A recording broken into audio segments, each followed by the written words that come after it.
3.5 కోట్ల నుండి 5.5 కోట్ల బడ్జెట్ లో ప్రీమియం విల్లాస్ లో centralised AC with fresh air infusion అందిస్తుంది జనప్రియ అప్స్కేల్ ఎలీసియం.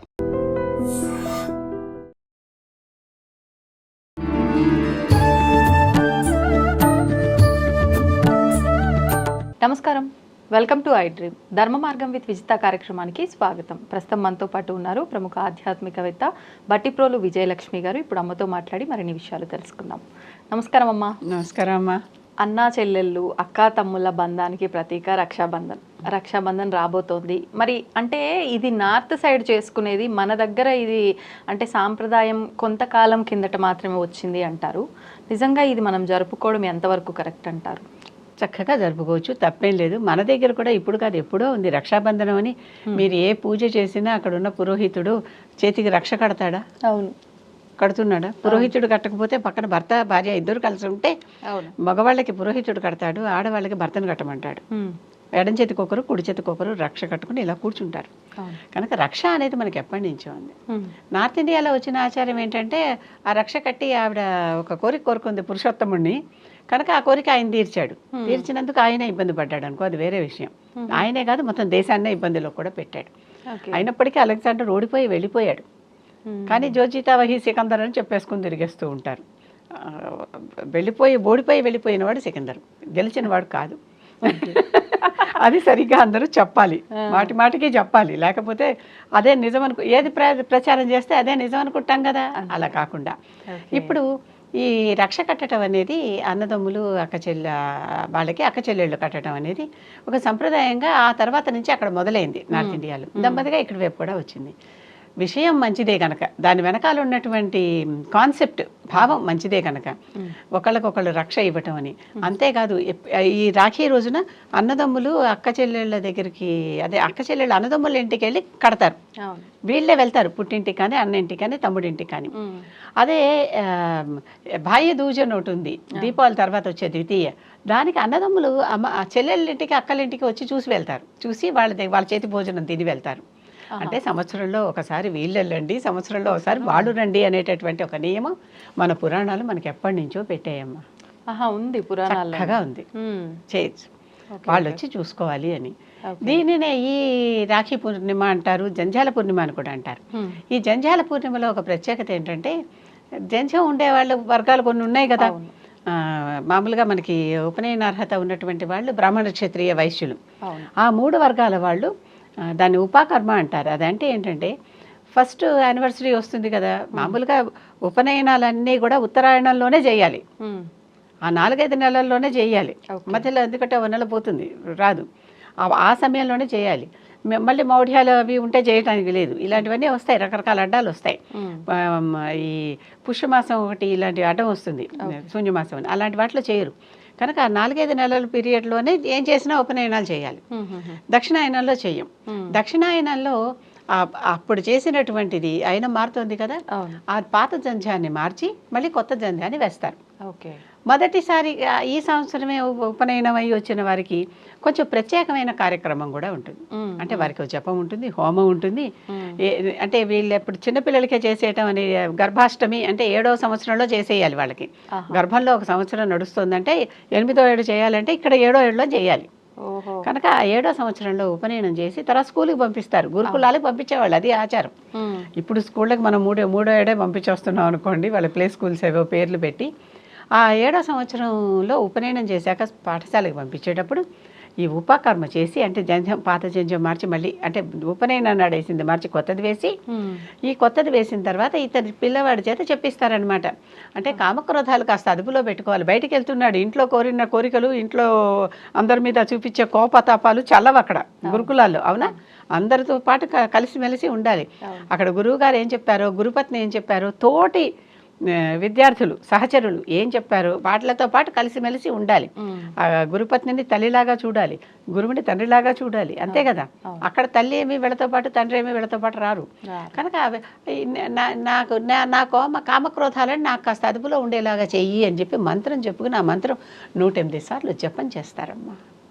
మీరు ఎవరైనా చక్కటి ఈ మంత్రశాస్త్రం తెలిసిన వాళ్ళని పురోహితులు వాళ్ళు ఉంటారు కదా, అలాంటి వారిని పిలిచి చెప్పిస్తే బాగుంటుందని నా ఉద్దేశం. దీనికి కాస్త ప్రచారం చెయ్యండి. జరిగింది, ఇది ఇలాగే చెయ్యాలి. చేసే ఇళ్లలో ఇలా జరుగుతూనే ఉన్నాయి. అంటే ఏంటి, నా కామము నా కోపము ఇవి రెండు కాస్త అదుపులో ఉండాలి, తగ్గులో ఉండాలి. ఎందుకంటే ఇంట్లో చూపించినట్టు బయట చూపిస్తే జల్లదు కదా, అది కూడా చూసుకోవాలన్నమాట. కనుక ఈ మంత్రం తప్పనిసరిగా కామం కోసం ఒకటి, క్రోధం కోసం ఒకటి, 2 మంత్రాలు 108 సార్లు జపించి ఆ తర్వాత దానికి తగినట్టు హోమం చేసుకుని అప్పుడు ఈ పిల్లవాడు బయటికి వెళ్ళడానికి అర్హుడు. ఓకే. ఎందుకంటే వీడికి ఇప్పుడు 108 సార్లు చెప్పేసరికి అర్థమైపోయింది. అర్థం చెప్పి చేయించాలి, ఊరికే ఏదో సంస్కృత మంత్రం చెప్పేసినట్టు కాదు. అది ఎందుకోసం చెప్పుకుంటున్నాడో 108 సార్లు వల్లె వేయిస్తున్నారంటే అర్థం చేసుకోవాలి. కనుక ఇవి అదుపులో ఉంచాలి. కనుక ఈ రకంగా ఉపాకర్మ అంటారు. ఇది అంతేకాదు, మామూలుగా పెద్దవాళ్ళందరూ కూడా అంటే 2వ సంవత్సరం 3వ సంవత్సరం వచ్చిన వాళ్ళు కూడా తప్పనిసరిగా జంధ్యం మార్చుకునే సమయం అది. పాత జంధ్యాన్ని విసర్జించి, మరి ఇన్నాళ్ల పాటు ఒక దారం ఒంటి మీద ఉందంటే అన్నీ పట్టుతూ ఉంటాయి కదా, విసర్జించి కొత్తది వేసుకోవాలి. దాన్ని కూడా విసర్జించే పద్ధతి, తీసేసే మళ్ళీ కొత్తది వేసుకునే పద్ధతి, దానికి మంత్రాలు, వాటికి ఒక ప్రొసీజరు ఉంది.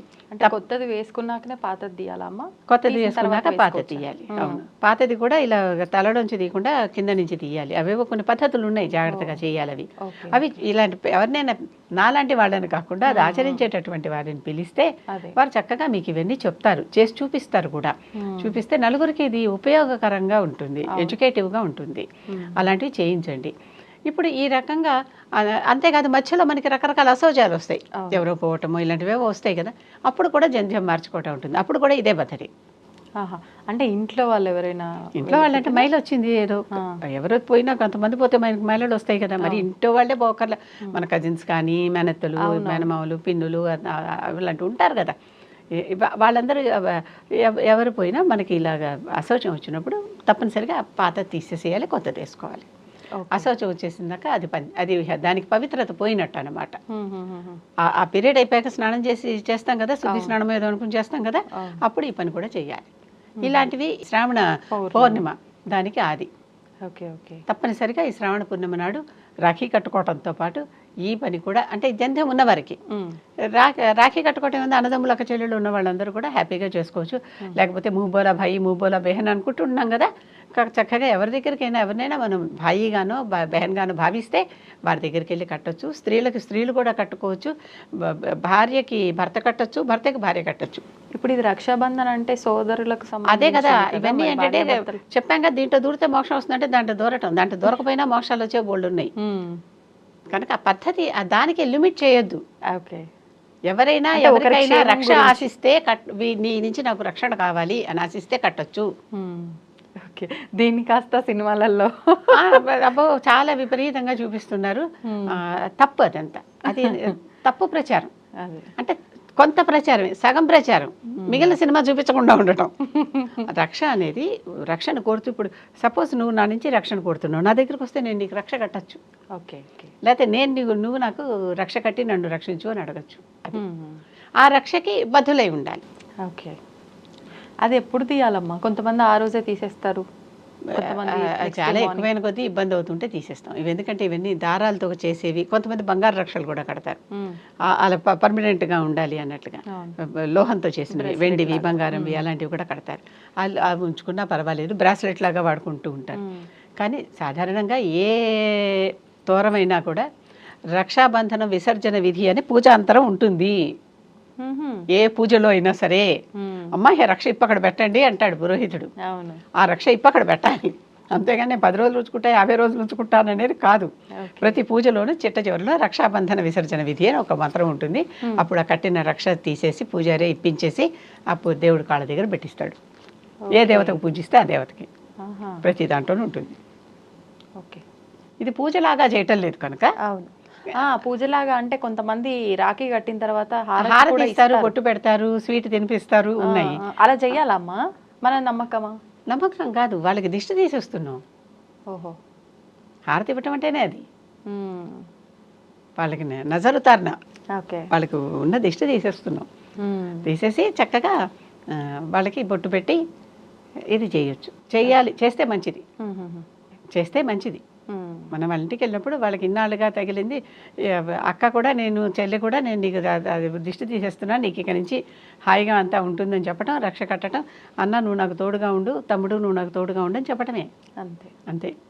Okay, ధన్యవాదాలమ్మా. And for more videos, Please subscribe to iDream. Please subscribe to iDream. Please subscribe iDream. And please subscribe to iDream. For more videos, subscribe to iDream. please like, share and subscribe to the channel. Congratulations, iDream. Subscribe to iDream. Subscribe to iDream. So subscribe to iDream Media.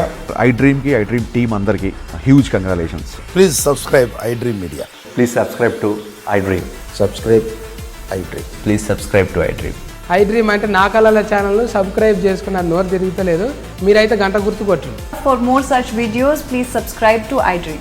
Subscribe to iDream. Please subscribe to iDream. Please subscribe iDream Media. Please do subscribe to iDream. Please subscribe to iDream Media. For best entertainment and information, please subscribe iDream. And don't forget to subscribe to iDream.